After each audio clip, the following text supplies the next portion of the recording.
Let me put out a quick disclaimer first.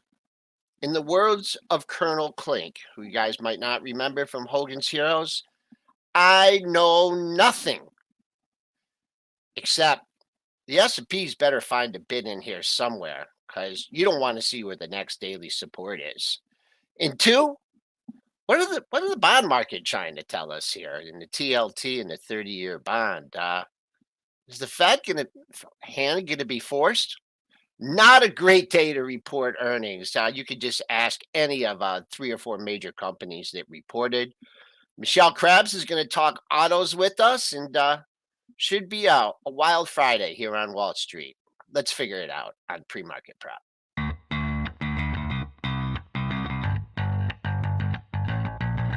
Coming to you live from downtown Detroit, this is Benzinga's Pre-Market Prep with your hosts, Joel O'Connor. This is a volatile puppy here, isn't it? And Dennis Dick. I'm bidding a penny. I'd buy that stock for a penny.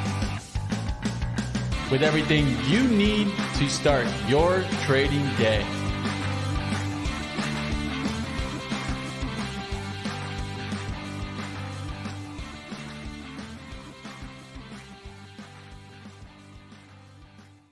And not Colonel Klink. How did I mess that up? Maybe because the show hasn't been on in a couple hundred years. But let's look at the markets. We close, follow through to the downside. We're down around 10 handles at 39.10. The all important pre-market low at 38.84 and a quarter.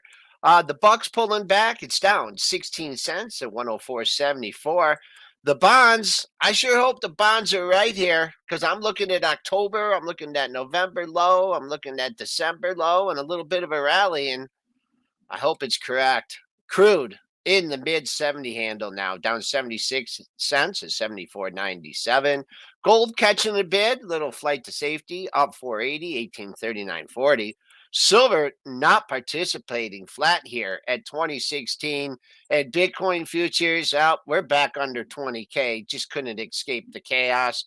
Bitcoin futures down 180 bucks at 19,895. Let's bring in the master of disaster, Triple D. What a day! What a day for the And banks. it's collapsing right now. So 5 minutes ago it was $56. It's 33 now. SIVB. So we're going down here right now. Oh my. SIVB is going. It looks like insolvent Zero. here right now in front of us. So it just fell 20 points here in about the last 5 minutes. So down 67%. Only on Wall Street, a stock fall 57% one day and then 67% the next day.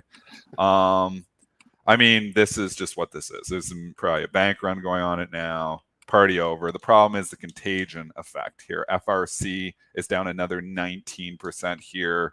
This is just absolutely getting really, really ugly. I don't even know what to say, like how much the contagion is the problem.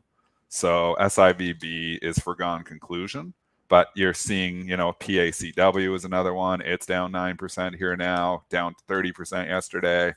There's just multiple banks here now. This has really come out of the blue, obviously, at us, where, this wasn't on anybody's radar a week ago.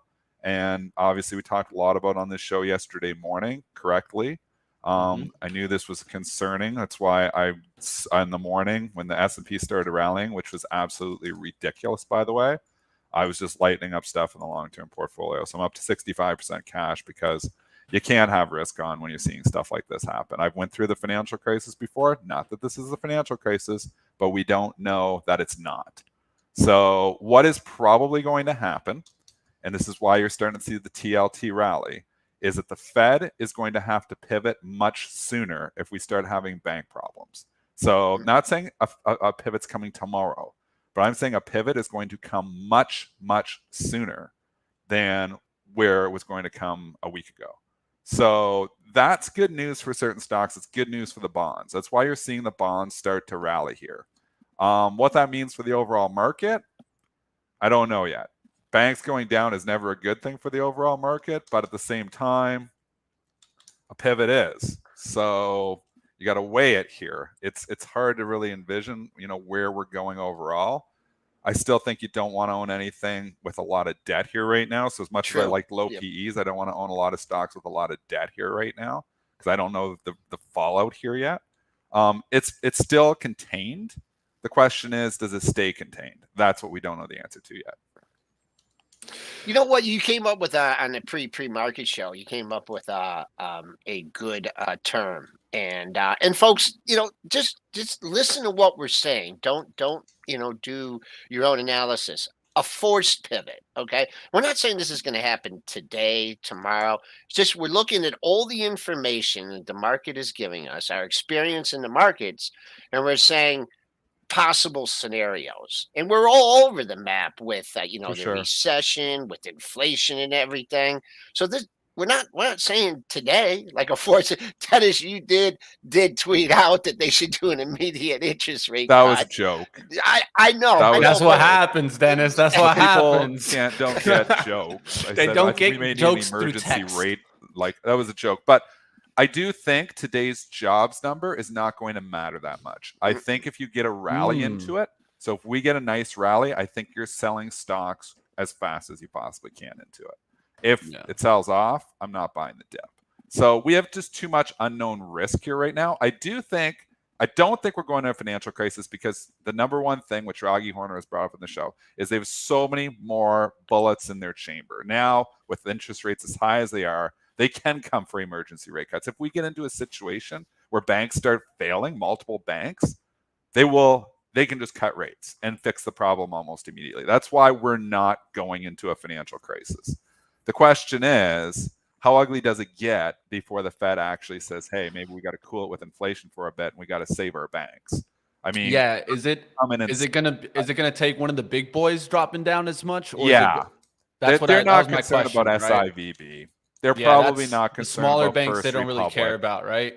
They're not concerned about these little ones. But if you start seeing some of the big boys really start getting hammered here, that's Bank where of they'd be concerned. America, Wells Fargo. And again, we're a long ways from there, but man, that's a couple of really ugly days for Bank of America and Wells Fargo. So we were talking about weakness. Citigroup, same thing. These are some ugly candles. A lot has changed in 24 hours. A lot has changed in 24 hours. Risk has went up substantially, which is why yesterday, when we were rallying in the morning, which was the stupidest thing ever, and I tweeted out, the market's eventually going to pay attention to this. I'm like, I got to take risk off in the long-term portfolio. So I sold my Ford. I sold my GSK. I don't like the fact that it's got debt. I sold more Qs out of the long-term portfolio. I sold my EA, which I just bought a little while ago, trying to call it bottom. I was like, I'm not playing around with that either. I had Nordstrom in there, which was a spec play, which shouldn't have been in there anyways. And I was playing off Cohen just in the last little while, and it's not a good idea. So out of that too, I sold something else. I can't remember what else I sold. CAE, I had that one for a long time. Did you EA? So I brought myself up from 50% cash to 65% cash yesterday morning. So now I'm sitting at 65% cash, hedged in the trading portfolio, not short, hedged in the trading portfolio because, again, you're going to a jobs number here. We don't know. If we rally here, I will be selling stocks. So if we rally on this jobs number, I will be selling stocks. If we dip, I won't be buying stocks. That's where I'm at right now. Okay. Not saying full-on bear market, financial crisis coming, but so much more information, too much risk to just be coming in here and trying to pick up 2-3%. It's too much risk.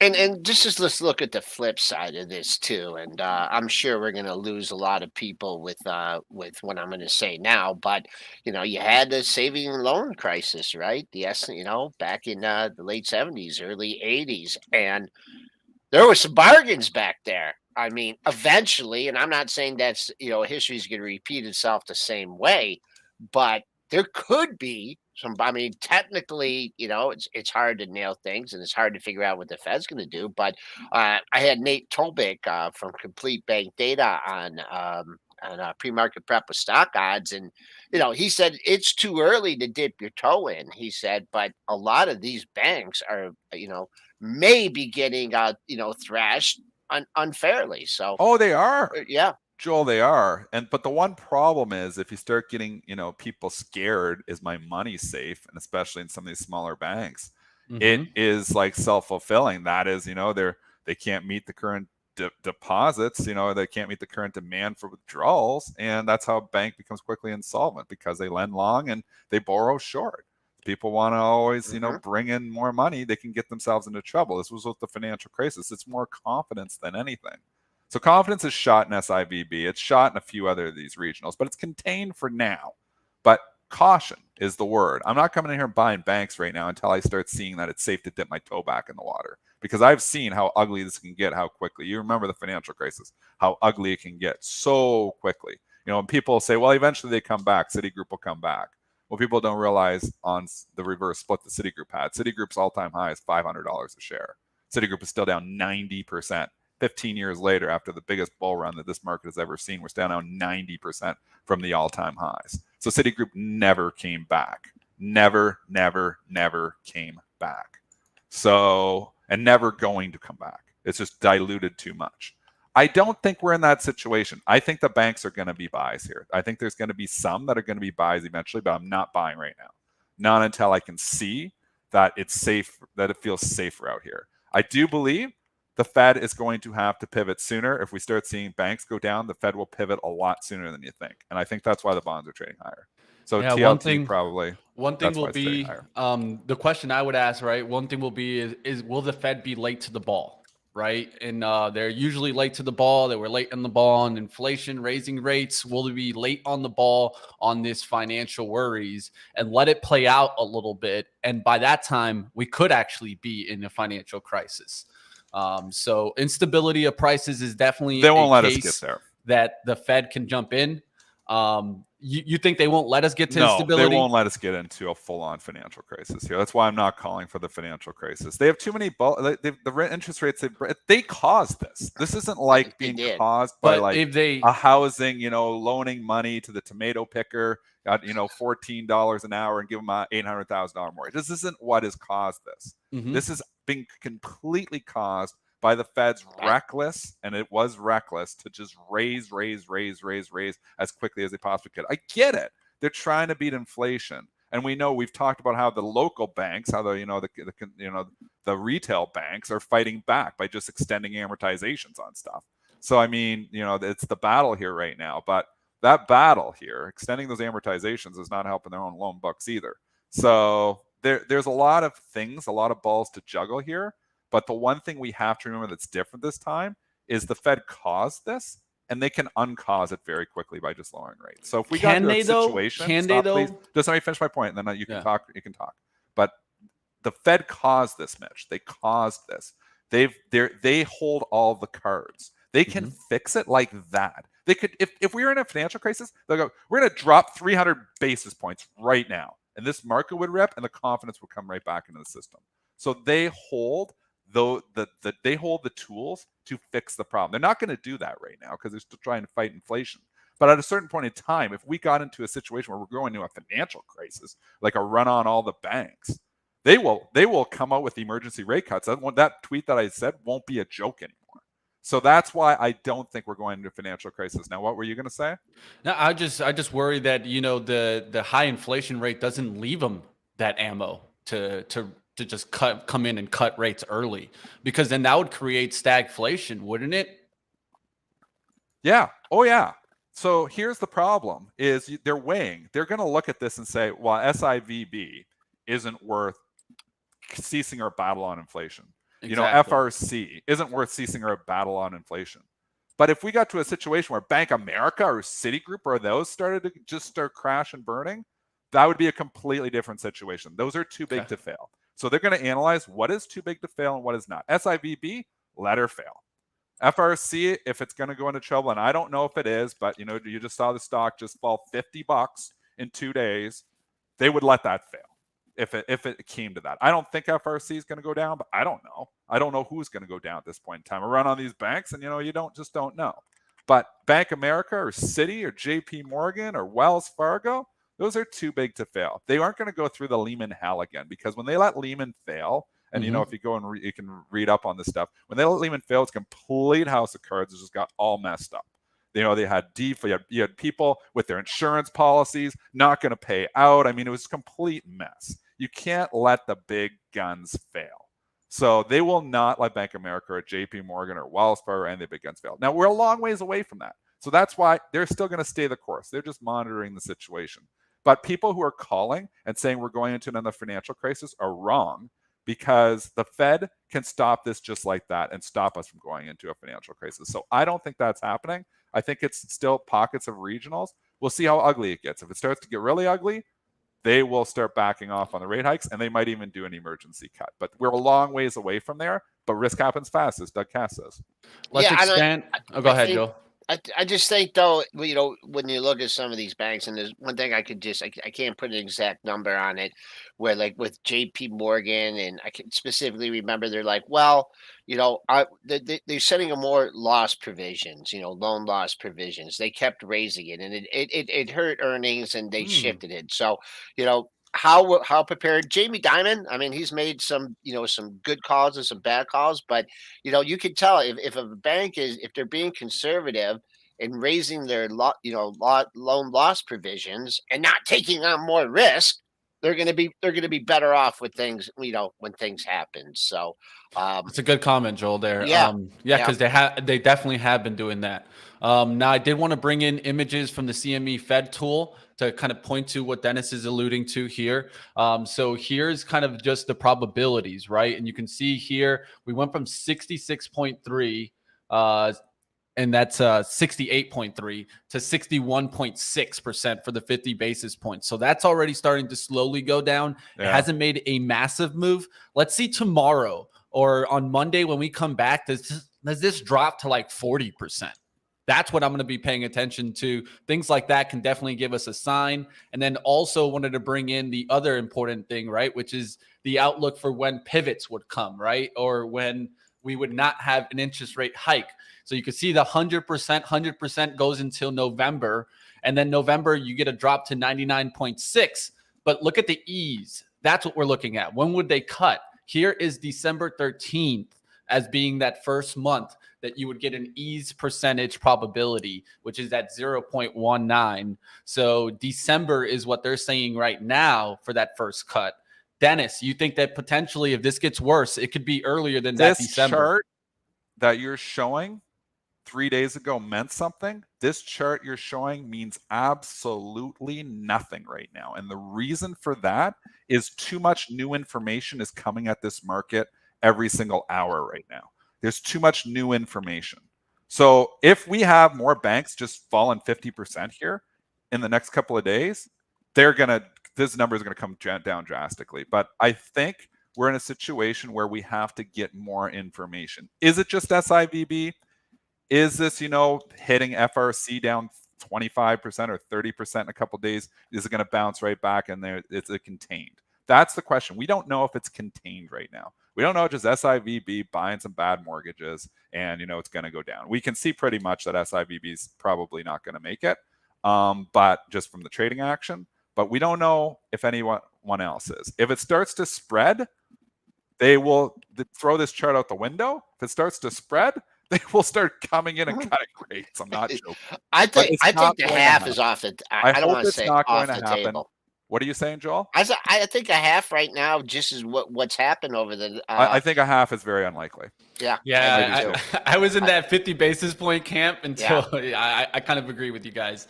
That doesn't make sense now, right? If an increase in the interest rates. No. They would go after the Fed. They would be really upset with the Fed if they increase that pace.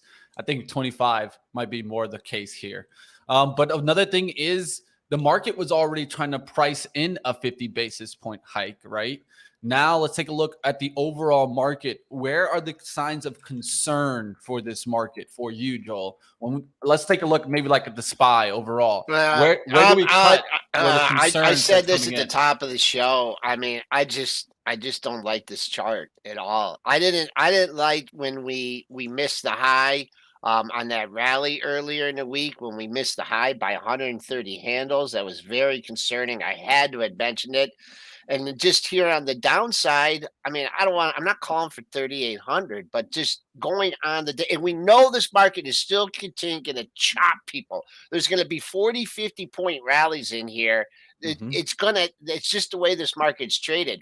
But to me, wide open down to like 38.19. That's 90 handles from here. That's like I just don't have the expectations of that happening today. So we got to find some support somewhere. Like this 3,800 back in early February, man, that was looking like a major bottom. I mean, like holy smokes, man, we're never going back down to 3,800 again. And just a month and a half later, you're looking, oh boy, do I really want to buy if it gets down to 3,800? So we got to find some support in here somewhere. And right now, I talk about different levels. It's all 1 stars. There's nothing I could say to you today that would say, all right, this is. I had a level yesterday and it caught a bounce off it, but that's all it was. It was just one low in one area. So I don't know. Is it There's too much. 38.50? It's too hard to assess the risk right Yeah. now. This is the biggest problem. It's too hard to assess the risk. You've got to back off. As a trader, you have the luxury to move to the sidelines, especially as a small trader, you have the luxury. This is the edge you have on financial institutions, is that as a trader, you have the luxury to move to the sidelines quickly when trouble is on the horizon or when we just all of a sudden get into trouble. This is what has happened in the last 24 hours. We have gotten into trouble. The gift yesterday was unfathomable to me. The gift yesterday from the market rallying completely, completely ignoring what was going on in the regional banks was unfathomable to me. It was the stupidest rally I think I've seen in years. For the S&P to be going up and completely ignoring what was going on at SIVB. And that's why I tweeted it out. I tweeted it out yesterday morning at 10:15. I was like, the market will eventually pay attention. And that is exactly what occurred. And then we fell 100 handles in the afternoon because there was no way it was going to completely ignore what was going on. It was stupid. That was the stupidest rally yesterday. It's why I use that rally to lighten up. You've got to pay attention to the intricate little stories that are going on when they affect the entire market. And that SIVB, they say, it's just SIVB, who cares? You saw what was happening with the KRE, though. The SIVB, which was 2.5% of the KRE, would knock the KRE, if it went to 0, would knock it down 2.5%. The KRE is down 6. I was telling you, there's other concerns here. The fear was spreading. And that was the opportunity that was given to us yesterday. It's different today. Now we just fell 120 handles. Now we got to wait. I think if a jobs number, if we rally on that, it's another opportunity to sell stocks. I don't know where we're going. The Fed could come out and just say, look, it's too much trouble. We're going to pivot and the market would take off. So now Fed is a wild card all of a sudden. They were predictable, but with the new information here, it's going to become unpredictable what the Fed is thinking. I want to definitely give you a shout out, Dennis, for that a tweet that you made. And definitely you guys keep up with Dennis Dick, right? Like always, he's not telling you the financial advice there. He's saying what he sees. And what I saw when he made that comment about that the market could go down afterwards, it could catch up with that. I also was already in that thinking. When I read that, I really started reassessing the way that the market looked. It looked like there was a lot of bull traps right out the gates, and there was. I mean, our major leaders, they were going up out the gates. And then quickly, when this kind of caught up to it, then you started seeing the takedown. It was Apple, Microsoft, Google, Tesla. They were all up to start the day. And then they slowly started leaking it to give it back. This was a great way that I got to the point where I was like, you know what? I'm not trusting this market one bit. I'm going break even on all my swing trades. I did take some profits in that first little spike in the intraday, but after that, I wasn't able to get any more profits, and all those stocks came right back and hit me on those break even stop outs. But it at least saved me because there was a sign of where I could see the flipping of the market. You got to be so flexible in this style of market. That's one thing that I'm definitely learning more and more of, is how to make a little bit of a turning look, especially if the market starts turning that fast on you. So it's very important to sometimes get to that break even. I was like, are you kidding me? I'm like, are you kidding me? Yeah, it was a trap. It was a trap. Are you kidding me? And this is why it's so much more important to look beyond technicals, because the technical guy isn't looking at that whatsoever. We look at relationships on this show. We look at what causes other things to move. When we see a catalyst like SIVB and the KRE going straight down, it's like, well, eventually this market is going to notice. It took a couple hours, but it noticed. Those are your edges. That's where you make the money. It's not from looking for a pretty pattern on the chart. You don't get an edge from that. What you get an edge from is looking at information. and looking, beyond. Don't get caught up in your little, I trade this stock and I just look at the chart and that's all I do. I think you have a lot better edge to use all other information. And we see KRE going down 2%, 3%, 4%. The S&Ps are still hanging out, la, la, la, la, la. Oh, la, la, la. Oh, maybe we're going to go up, and maybe we're going to go up resistance. Oh, maybe we'll take that out. La, la, la, la. No, eventually this matters. It took 2 hours. That was a huge edge for anybody paying attention.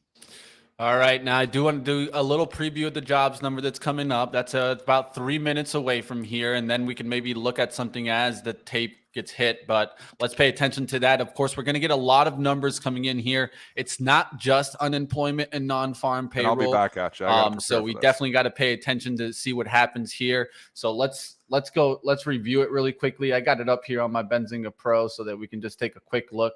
I'm going to share my screen. You guys let me know if you guys can see this. If not, I can zoom in a little bit more so you guys can see this. Unemployment rate is going to be coming in here. The consensus right now is 3.5. Prior was 3.4.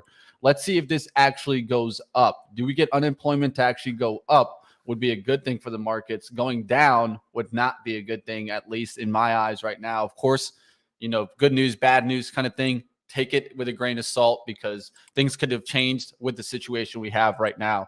Non-farm payrolls expected to be coming in at 200,000. Prior was 517,000. Now, I did have from a Dow Jones estimate more closer towards 225,000. So I'm going to go with that Dow Jones estimate versus what I see here that I just looked at this morning, which was 225,000.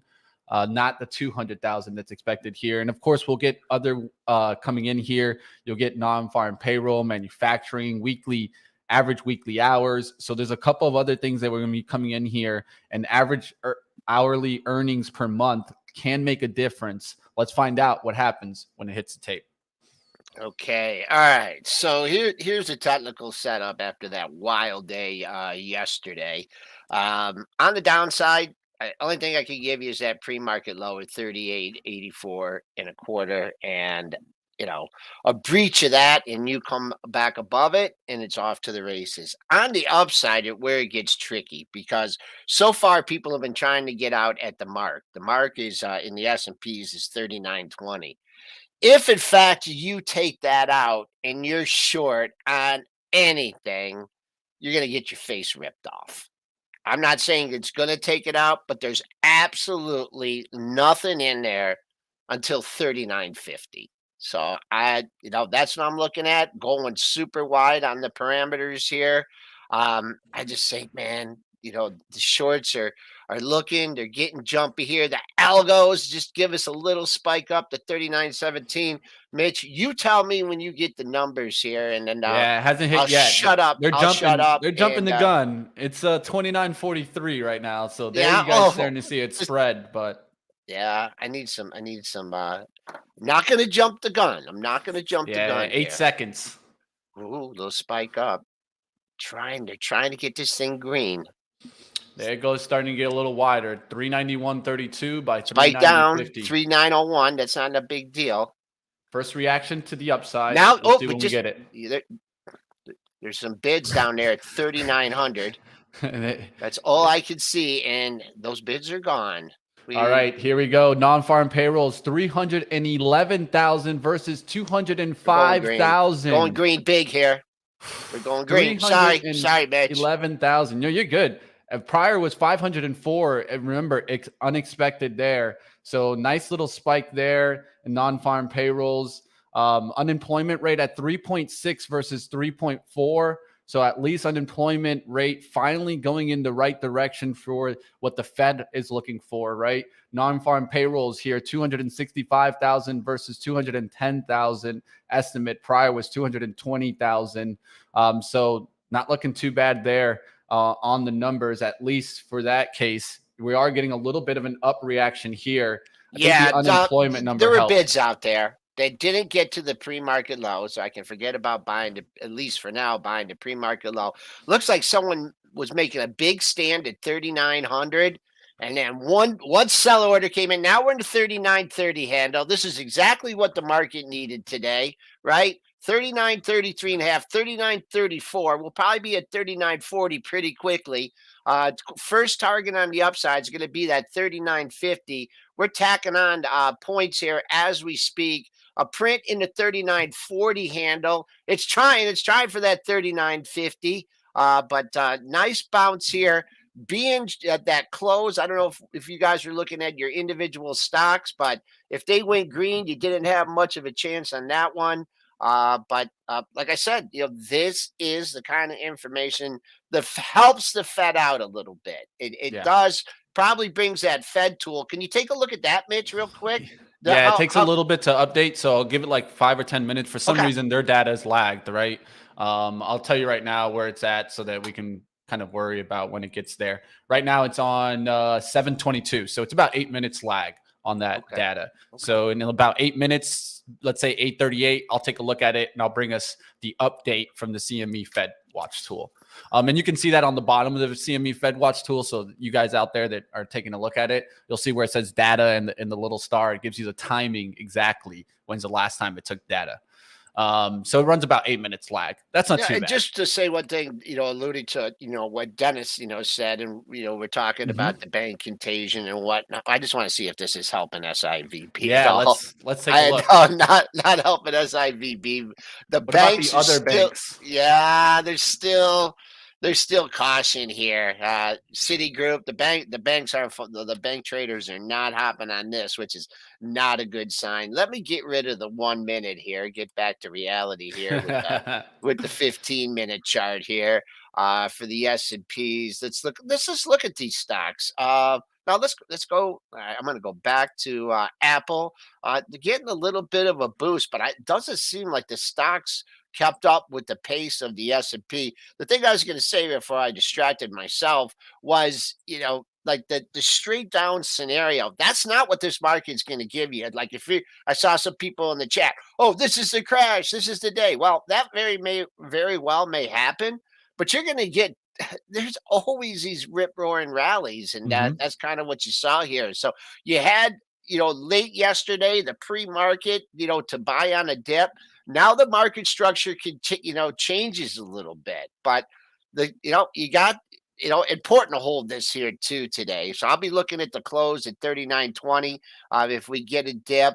But right now that the market has changed, and gotta be, if you're short and you're stuck, you can put your bids lower, but you have to, at least at some point, start lifting offers. And I think that's what you had there. S&Ps right now up 15 handles, and it's certainly a nice relief. Mitch, what else are you seeing? What other information do you have for us? Yeah, I'm looking at it. Of course, there's going to be a little bit of relief here coming in, but of course, I think it's not relief until we have a long ways to wake back of yesterday's losses. I think I'm going to keep an eye out on some of the bigger stocks, right? Tesla's been really struggling, bouncing back right now towards 176.48. We'll see if the big boys keep coming down, right? I did see Apple turn around from a major resistance yesterday. You guys can clearly see that on the daily, right above it towards kind of like 155 area, rejecting that move. Do we get back up there today, or do we come right back down towards support closer towards 145, 144 range? If we start coming down on the stronger names, that's when I'll really be concerned about the overall market. Microsoft has been trying to bounce around this 250 area for a good while. If Microsoft breaks 250, yeah, I'd be really concerned about some of these other I don't stocks. know if I'd be I don't know if I'd be looking at the stocks that were weak yesterday, and I know just about everything was red, but if you're gonna try and buy something today, I would. SIVB halted. Is that what they're saying? Oh, it Is could that be. true? I'm taking a look right now. Yeah, I'm Yeah. not seeing any bids or offers there. So yeah, it could be halted right You now. know what? You know what? Can I make a? It's going to be one or two things. It's all this. It's going to be one or two things. It's either going to be like, oh man, this is it. SVB, see you later. Or like, or Paul Tudor Jones, George Soros, and whoever else just invested a Just lot of money. inflected a bunch of money. Money, Yeah. yeah, yeah. Yeah. And I have absolutely no way to play it right now. But Yeah, let's that's look at difficult. That's yeah, difficult. let's look at the pre-market chart. Last print 39.40. S&P still got a bid in there, folks. So there still is some hope in the market today. Didn't quite hit my first upside target, and actually I might have to adjust because the highest number on my sheet I had was 39.50. So we'll see. Always important when you get a high 39.41.75. Also during the regular session, you want to make sure you take out that pre-market high. You want to make sure that the momentum continues. But right now, you got a nice range in here, and we'll wait for us. I'm sure the news on this halt will be interesting. What news comes out of that? Do we have Michelle Krebs lurking in the background Yeah, there? let's do it. Let's get out Okay, of we're the gonna shift gears a unemployment. little bit. Yeah, let's shift. Yeah, exactly what you're saying. Shift gears. Let's do it.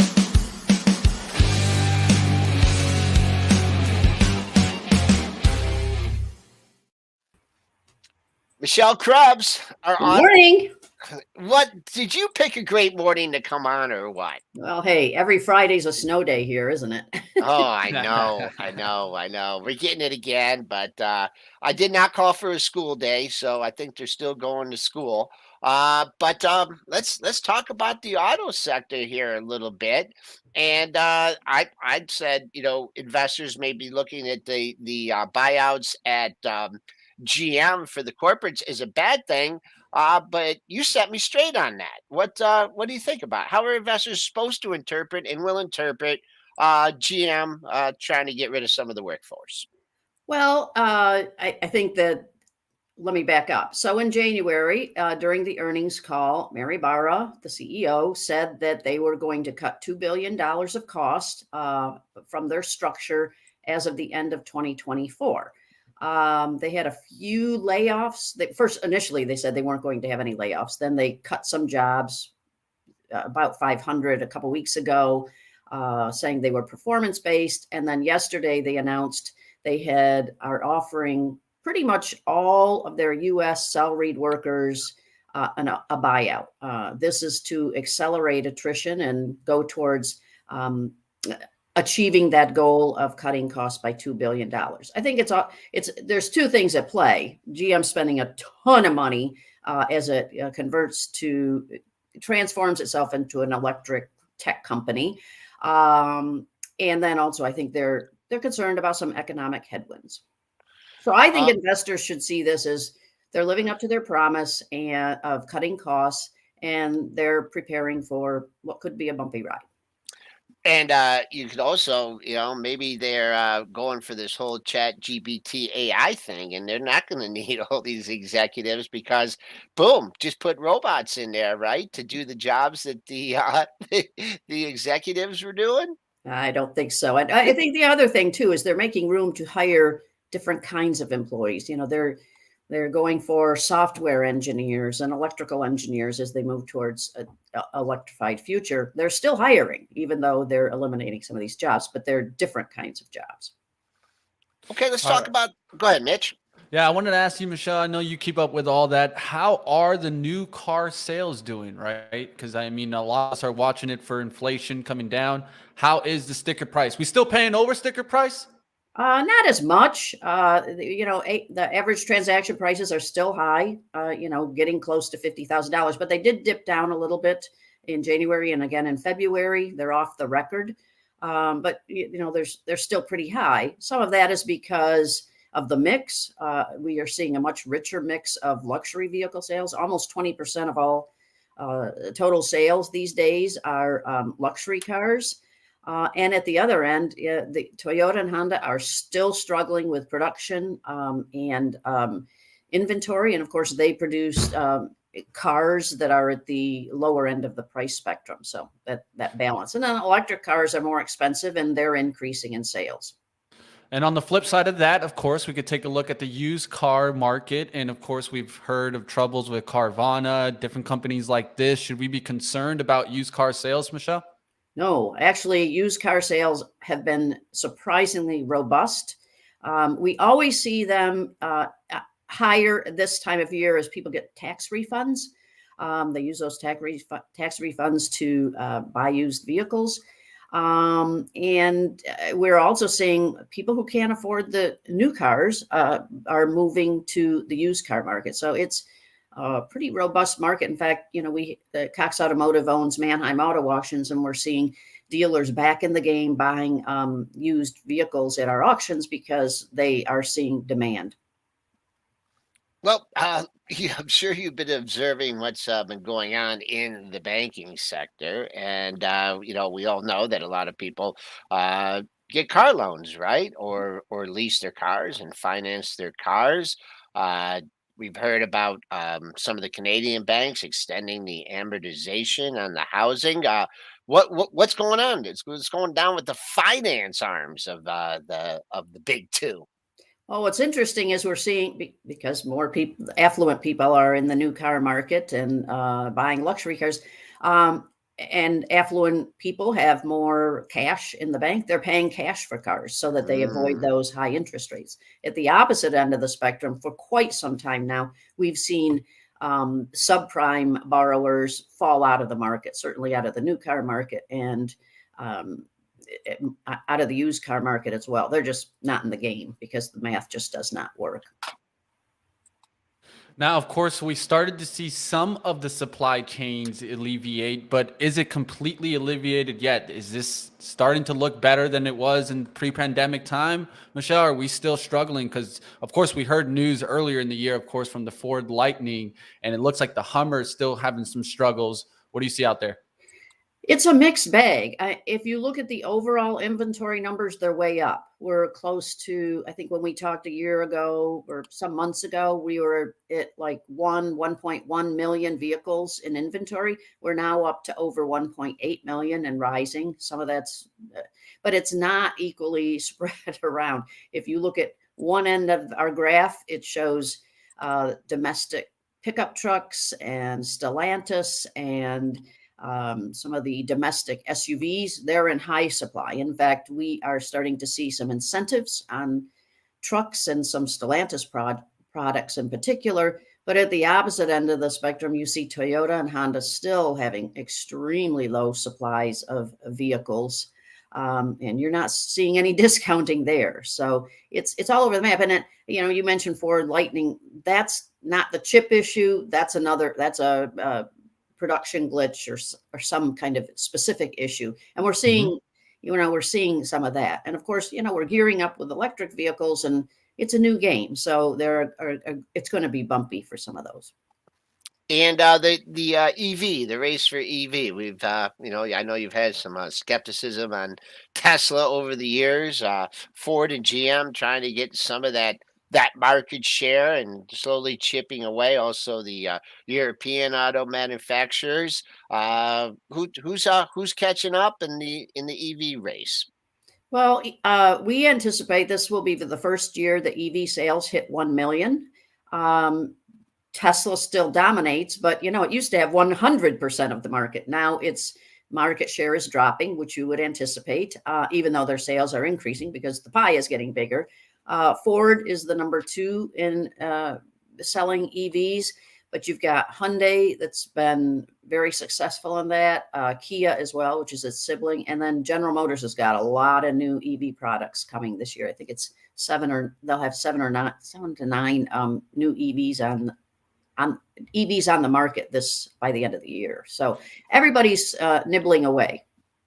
What's it really going to take to really get this EV kind of movement going? Because is it going to be more just bringing the cost down? Because of course we've been seeing like different automakers bringing those costs down. Is that what it's going to take? Because it's a high sticker price. 2 things. Yes, prices. That is when we survey people about why they aren't buying an EV, it's because of the price. Costs are high to make EVs. Nobody's really making money on them. And so everyone's trying to bring the cost down so they can bring the price down. And we are going to see some $30,000 ones from GM and Honda coming up. At least that's what they promised. Tesla's promised a $25,000 one. But the other thing is the EV charging infrastructure. Oh, the stories are just rampant about people, going to the charger when they finally find one and it doesn't work, or they're in line. So we've got a lot of work to do on the EV charging infrastructure. And, it is happening. It's much improved. And there's a lot of money going into expanding the EV charging infrastructure under, the federal infrastructure bill, and then a lot of states and then private companies.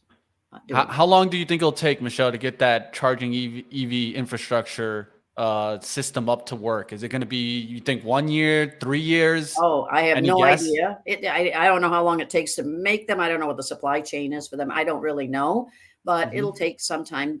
One thing that was just done, Tesla's opened up its chargers to non-Tesla vehicles.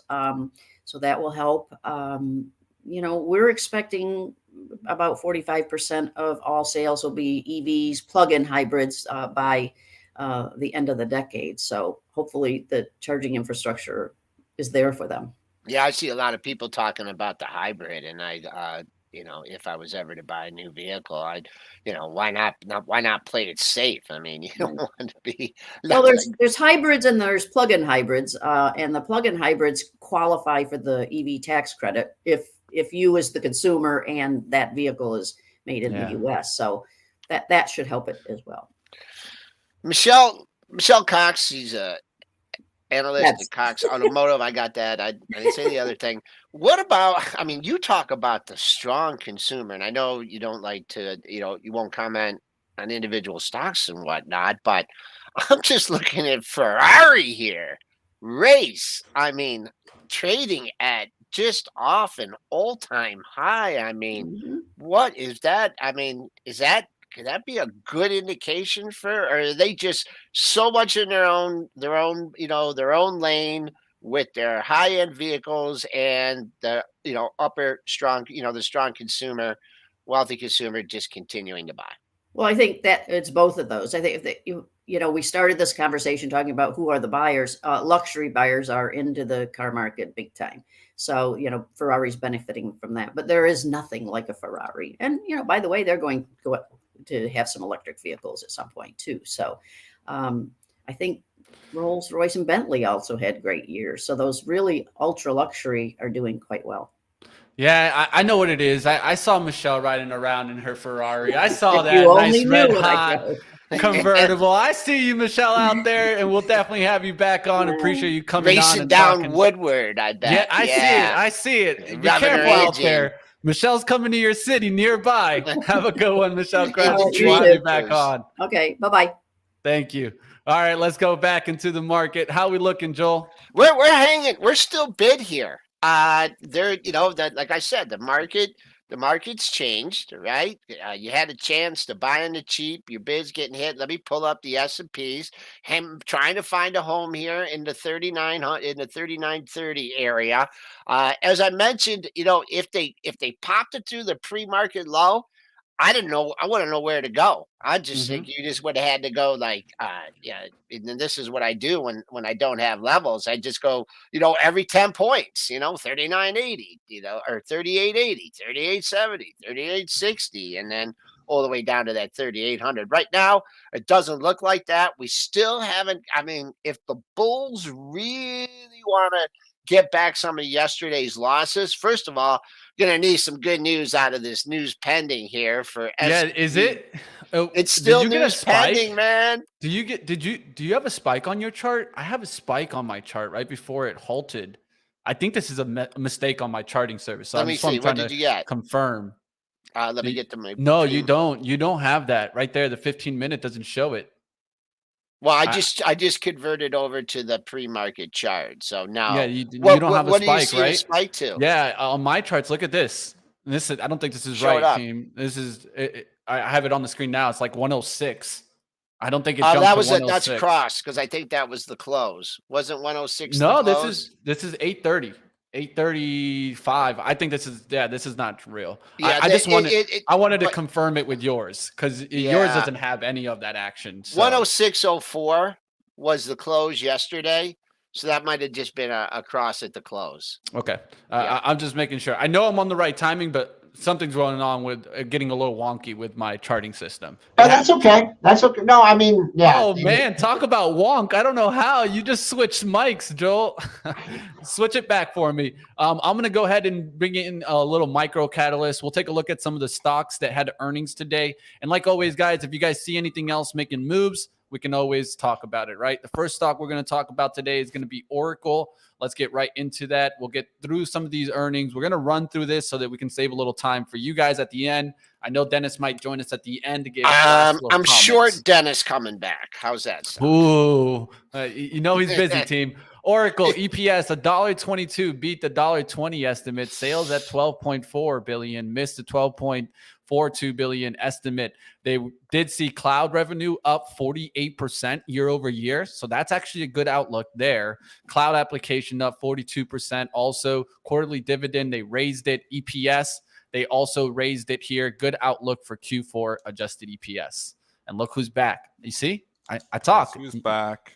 Back again. Smash the like. Dennis, you want me one more time? Go ahead. Do you want to do? For your friends. Well, let's get your commentary. I mean, it's more important than these Oracle numbers. I we think can you got to push be selling Oracle. into the strength. There's too many unknowns. Here we get nice, 30% retracement of yesterday's big down move here. I think you're taking risk off because, again, I'm a risk manager. I can't assess the risk here, so I'm out. So I think you're taking the gift from this number here this morning and assessing the risk. If you're coming in here and saying, "Oh yeah, this was the bottom I'm buying," I think you're taking too much risk. I don't know if you're right or you're wrong, but I think you're taking too much risk because there's a lot of risk here on the table. Suddenly, nice opportunity to take some risk off. I took most of my risk off yesterday, so I'm pretty comfortable. I'm still trading market neutral. I don't want to go to 100% cash. I joked about it. I don't want to do it. So I'm pretty comfortable where I'm at. But, to call this market's going to be tough too. But I do think that there's going to be people coming in and saying, "Hey, I don't know what's going on. Let's just take some money off the table." So I don't think this rally holds. I think also what you have on days like this is, let's say you were cautious. You're a swing trader. Cautious on the action. Then you got the big discount yesterday, and you scoop some stuff up cheap. And you're not looking for the world. You're not looking for, the Fed pivot. You're just looking to make 5, 10, 15% on a trade. Your offers are out there. You don't know if this market's going back to 4,000 today, or it's going to crack the pre-market low and go 38.50. So, that just the overhead supply kind of thing is going to temper it. Now, as I said, it's hard to find resistance when you come down, but I follow through to the pre-market high is important. I mentioned 39.50. If we take out 39.50, I'll adjust my numbers. But right now, that's my target. As far as this Oracle goes, what a tough day to report. Well, the worst. Yeah, definitely the worst. It's all about the day you report. Like, people don't want to hear that. They want to see, it's all trade on the fundamentals. It's all efficient. Nah, it's about the day you report. There was it's not the fundamentals, the toughest day man. to report. DocuSign, same thing. DocuSign's down $10. What a horrible day to report. I mean, you got all panic all of a sudden out there. Now you're reporting earnings. They got to be like, gulp. Yeah, it wasn't a bad report on DocuSign either. No, doesn't matter though. And they rallied it on the initial stupid algos, rallied on there. What a gift that was too. I know DocuSign was up at 69. I think it hit Joel on the initial numbers. Those news algos just burning cash. There's some very smart algos and some very stupid ones too. That news algo that's running that on a day like this, just the people who be behind it have no idea what they're doing. Yeah, okay. You got to know the current environment, right? Yeah, that's it. You've got to adjust for the environment. They need a macro guy running that algo. They need a macro guy in that room. I get the strategy. I get, it just works, so you just do it every time. But you can extract a lot more alpha by not running it on days where it's predictable it's not going to work. Yeah. Oracle, I'll just do real quick technicals. Oracle is kind of in no man's land here. It was really hugging good support at 86. So I'm going to use that as resistance today. That wouldn't even be a gap fill. because you need to get to 86.53. So I'm looking at 86 as resistance. Then on the downside here, you're far enough off that pre-market low of after hours low of 81.50. I try and identify some other daily levels ahead of it. You had a nice breakout from 82. You had 3 highs in that area, then you broke out. So there's a level ahead of the pre-market low. I guess it's pretty close to it. DocuSign, interesting chart here because it held up. I had to. This one actually bottom in November, nice rally in December, kept going in January, pulled back in February. People got their money back partially in March, and then you're coming back down. So you're at the $55 area. Figure your 50% retracement here from the November low to the February high. And if you really want to get back into this stock, maybe target that area and see if any sustained bids come in front of it. So that's a look at those two. And then Ulta Beauty. We can go to that one. Before we just I just want to take a quick peek because we are getting a little bit of a pop there in SI. There was about 700,000 shares that just went through there on that 855 candle. I'm not sure if it's news related, but I did see a little bit of a pop in volume, right? You see on the prior candle, you only see 98,000 shares traded. In the last 5 minutes, you got 854,000 shares traded. So Dennis, you saw SIVB halted, right? Yeah. And so I think some people are just trying to take bets, right? Some people are just trying to take bets. I don't think there's necessarily a news related to this because I'm looking around. I don't see anything there on SI as of late. You guys see anything? Of course, drop it in. This could be happening as we speak. On that stock. If you think, if you think that if you think it's good news on SIVB, then you're looking at the other regionals that got blasted on it. If you think it's bad news, then they're to trade. But that's we'll see. If we see continued takedown also in the banks, will that continue to affect Bitcoin because Bitcoin's getting hit hard? Isn't too, that right? funny that we say Bitcoin is the hedge for the financial system collapse? Oh no, and then you start getting this, and Bitcoin just starts going down right with it. Yeah, it's just getting smacked. The people who right are now. saying that are just wrong. We're coming off here. We are coming off in the S&Ps. I would expect us to go red here. I've been selling into the strength on the SPY just because I just don't think it holds. I just think there's too many unknowns. I think prudent risk managers are going to look like take money off the table. We don't know what's going on. Take money off the table. Especially big guys, right? They got invested for this run, and then we're thinking this was a bull market. Well, I mean, very quickly things can always change. Change fast. Risk happens fast. Dougie Cass, he's right. Risk and a thing that I usually am better about mentioning. You had the rollover this week in the futures contracts, and you always get wonky price action as they switch over from the March to the Junes, and if you're short the June, then you got to revert or short the March. You got to buy the March and sell the June, and vice versa. So some people just do it boom one time, and then other people try and lag it. Like if you would have sold your Marches early yesterday and then bought your Junes late, then you could have picked up a lot of alpha on that spread. Where we at? We got I got some good news. I got some good news right there, right quickly, because I wanted to mention this. We talked about, would we watch this go to 40%? There it is. There it is, man. There it is, Dennis. There it is, my friend. Killing it. Dropping it. Yeah. Dropping it already. They're already thinking 25 basis points. I think it's a zero. They went to 56 I think it's now, going to zero. And it was 31% I think it's 25 this morning. I personally think with all the stuff going on, they're going to go 25. Where else do you get this stuff, team? That's all I got to say. But TLT. all right, let's get back to So Jerome Powell, what's his name in the chat, guys? What do you think Powell's using when he listens to pre-market? The big bad wolf. Information. The big bad wolf. You know what I call him, man.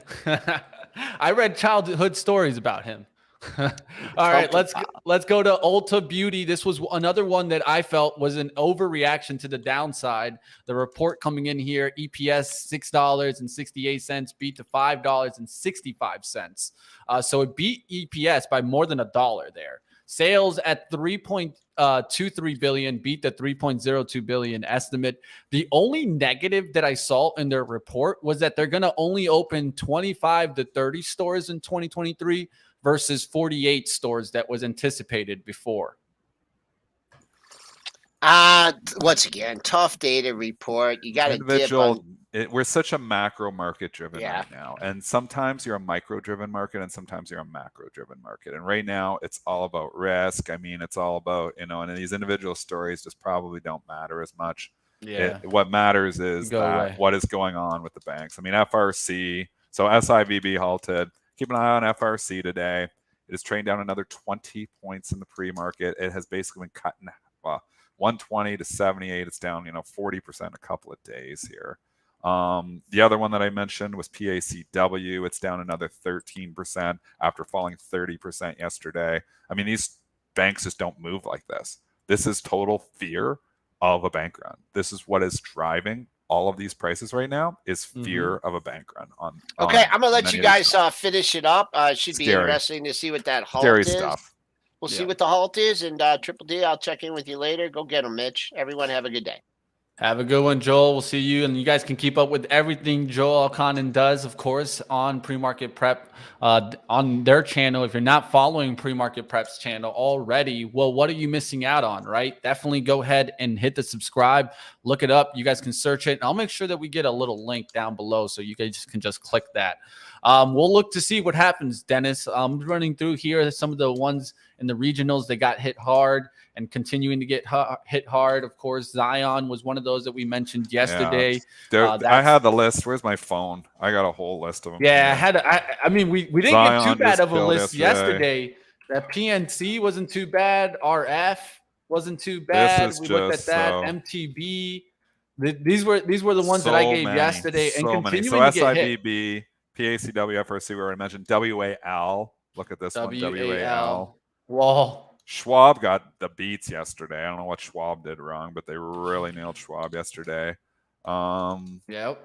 You have, I'm just going through them. BKU was another one getting hit. And then it went into like Comerica was getting hit, CME. Yeah, Comerica. I mean, if we don't, okay, so let's just throw this out there. If we don't go into a financial crisis, I don't believe we're going to. At a certain point in time, some of these banks are going to be buys. Because at a certain time, right? At a certain time. Yeah, I don't want to be early on this. Yeah, but it's a falling knife. Let's just be honest. This is what we call falling knives, right? Now it's just more of a matter of be careful playing with knives, right? Because that can be a very easy way to just get bid, and you can't even get out a lot of the times unless you're just going to really take down there. So just be careful with these names, team. I also saw day traders trying to trade FAZ. This is another way that it can be very dangerous. Be careful with these leverage style trades in the banks. The illiquidity can be a very sign of concern. We'll see what happens on like an FAZ day trade outlook. I did full disclosure. I'm still short Morgan Stanley. Was able to close that gap yesterday. That was one of the trades that we talked about before we closed pre-market prep. That closed the gap already. So I was able to take majority of it. I have this tiniest little piece left just to see if we were going to get continuation downside. Goldman Sachs was a trick yesterday. It really was a trick. That thing was actually going green yesterday. It went up almost 2%. And then bam, came the hit after that. Going to be looking to see if some of the major banks continue down. Bank of America, this chart does not look good by any means. Look at this chart, team. They all look the same. It's starting to really break. The regionals hit harder than the big commercial banks, but the big majors. But I mean, that's why they all look not pretty. Like regionals, I wouldn't even feel bad or like weird if they're going down today. But I'm really watching these bigger ones because if we get like another bar like this that we got yesterday on Wells Fargo, we could be down there towards the 52-week lows already and then cracking through. If that's what happens, that's, I think, really when you start thinking more of the Dennis situation here where the Fed just has to pivot almost. It's going to be really concerning today. I think that the pop is definitely giving some people an opportunity if they did get crushed yesterday to get out. I think so. So I think if you're sitting here and you're invested on margin, I think if you're invested on margin, you're insane in this market. But I think if you're sitting here and you're really heavy stocks and you're like, I think you're getting a rally here this morning, I think you're using the opportunity to lighten up. I think taking risk off is prudent here because we just have too many unknowns. Again, my job as a trader is not to make money. It's to be a risk manager and put my capital at risk in low risk situations. And we're trying to go red here on the S&P. I mean, so that's just showing you the gift that we had. But that's your job as a trader. It's not to, jump in and I'm just making money.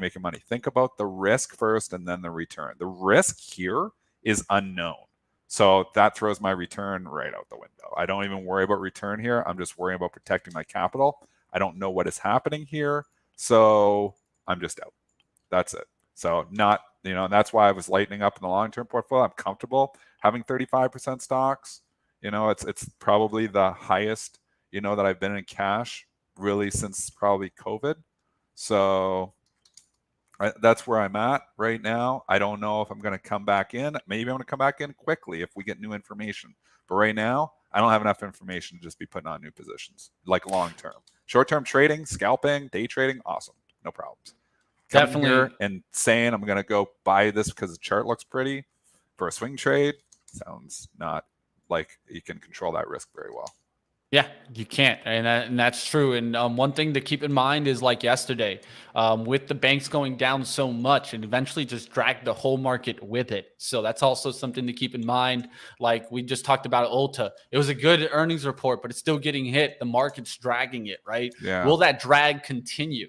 I always talk about this all the time, that you could have the best bullish setup, but if the market's just going to just completely get dragged down, well, you can throw that setup out the window because it isn't going to work a lot of the times. All right, that's going to do it for us. You guys keep up with everything Dennis Dick does at Triple D Trader. Yesterday, his tweets, it wasn't financial advice, but it definitely put more of the question in my mind, saved me a good amount of my money on my decision. So appreciate you, like always, Dennis, just looking out for Mitch. us. Thanks, everyone. Trade cautiously is what I will say. We're in a wild environment, a lot of risk. Trade cautiously. Be careful out there, team. Have a good one. And like my man would say, Bauer, don't get sorted today. We don't want to get sorted. So just be careful out there, team. It's going to be a tough one. I'll see you guys over on live trading action. I've been kicking it out the waters. Morgan Stanley's short still. Let's find out if I go shorting some more banks today. Going to be looking for green to red moves. We'll find out if we get them. Come on over to our live trading stream. That's starting up now. Like always, you guys can keep up with all the action right here on Benzinga. Don't go anywhere. And we do got Zunaid in the live trading room today. I made him come over. Smash the like. Let's find out what we get into today.